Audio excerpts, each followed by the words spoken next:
আজকে রান্নাটা একটু অন্যরকম করব। ভেজানো গোবিন্দভোগ আতপ চাল, মসুরির ডাল আর মোচার যে সেদিন ভিতরের অংশটা রেখেছিলাম, বলেছিলাম তোমাদের আমি একটা জিনিস রান্না করব।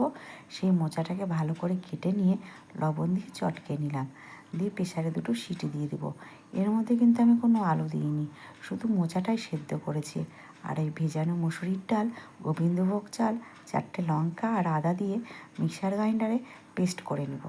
সেই পেস্টটা ওই মোচা সেদ্ধর মধ্যে লবণ হলুদ দিয়ে ভালো করে মাখিয়ে নিলাম। বেশ ভালো করে মেখে বড়ার আকারে তৈরি করে ভাজা করে নেব। তোমরা এখানে মটর ডালও দিতে পারো। মটর ডালটা আমি খুব কম খাই বলে মসুর ডাল দিয়েই করলাম। সম্পূর্ণ নিরামিষভাবে এই রান্নাটা করা যায়। এই রান্নাটা আমি শিখেছিলাম শিলিগুড়ি কোয়ার্টারে যখন আমি থাকতাম।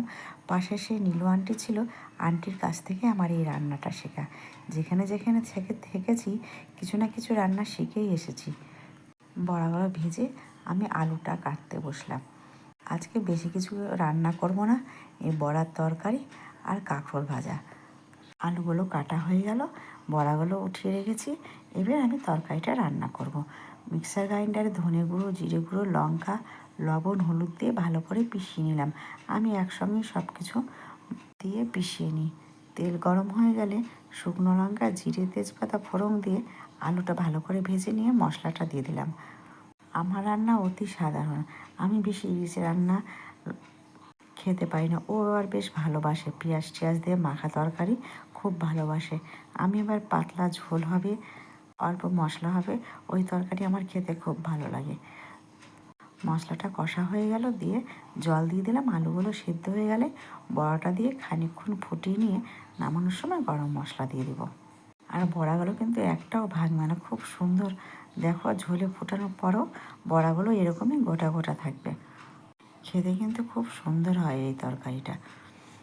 আমার রান্নাটা কেমন লাগলো তোমরা কিন্তু কমেন্টে বলবে, আর তোমরা কিভাবে খাও সেটাও বলবে। রান্নাগুলো ভালো লাগলে লাইক কমেন্ট ফলো করে আমার পাশে থাকবে নিত্য নতুন ভিডিও দেখার জন্য। বড়াটা নামিয়ে কাঁকরোল ভাজাটা বসিয়ে আমি নিজের জন্যই খেতে বসে পড়লাম। কালকে আর আমি দুপুরে খাইনি, ওই আসেনি দেখে।